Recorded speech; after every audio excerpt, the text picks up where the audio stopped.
السلام عليكم، ازيكم حبايبي؟ عاملين ايه؟ تعالوا اقول لكم بقى طريقه مكرونه تحفه. عارفين المكرونه دي؟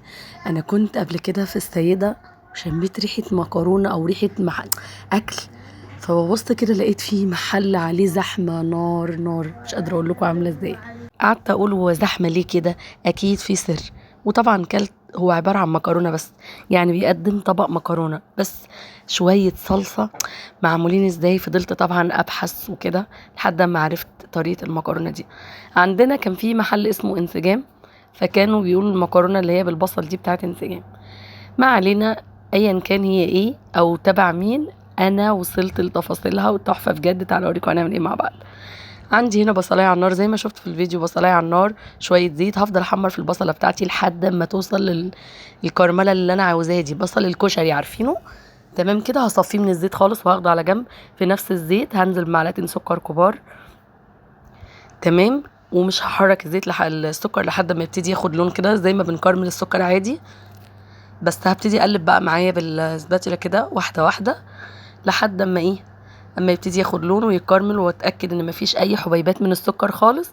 يبقى كده تمام وزي الفل. بس كده هنزل عليه على طول بمعلقتين كبار صلصه بوريه، صلصه طماطم اللي هي الجاهزه.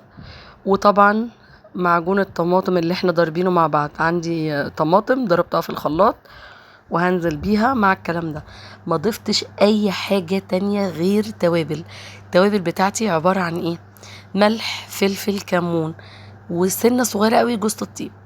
مفيش اي حاجه تاني في الموضوع ده. التركه هنا يا جماعه في البصل اللي متحمر والزيت اللي مطرح البصل دوت. بصوا مش عايزه اقول لكم الطعم والريحه في الاخر عامله ازاي. بس المكرونه دي ما تتاكلش غير سخنه.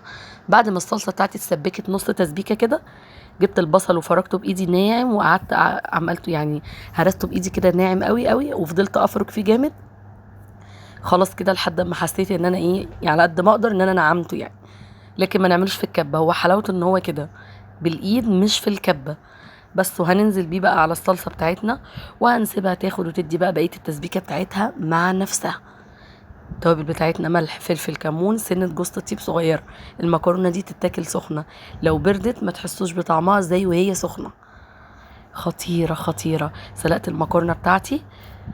حطي اي نوع مكرونه انت عاوزاه. انا حطيت مكرونه اللي هي سباكيتي ومكرونه خواتم. تمام كده. سلقتهم مع بعض عادي، ما حطيتش حاجه قبل حاجه. بس نزلتها نص سوا لان انا ركنتها شويه على ما الصلصه اتسبكت عشان ما تعجنش معاكي. تمام. ودي الصلصه بتاعتي بعد ما اتسبكت. لو قعدت اقول لكم الاضاءه هنا بس معلش باظت مني في التصوير. بس عايزه اقول لكم والله والله طبق مكرونه ملوش حل.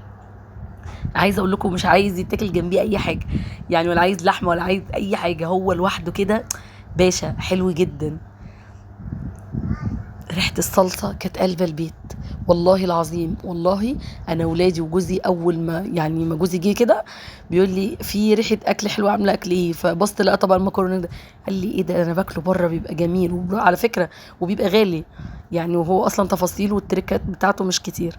جربوا الوصفه دي اكله بسيطه وسهله ومش مكلفه وفي نفس الوقت التست حلو ومختلف عن المكرونه اللي بصلصه العاديه اللي احنا بنعملها. وان شاء الله اشوفكم في فيديو جديد. المكرونه تتاكل سخنه، في ميكس ما بين الكرمله وما بين البصل، كرمله البصل كرمله السكر مع بعض، واخد طعم يا جماعه وهم تحفه. بصوا المكرونه عامله ازاي، تحفه بجد. جربوها ان شاء الله تعجبكم. باي باي.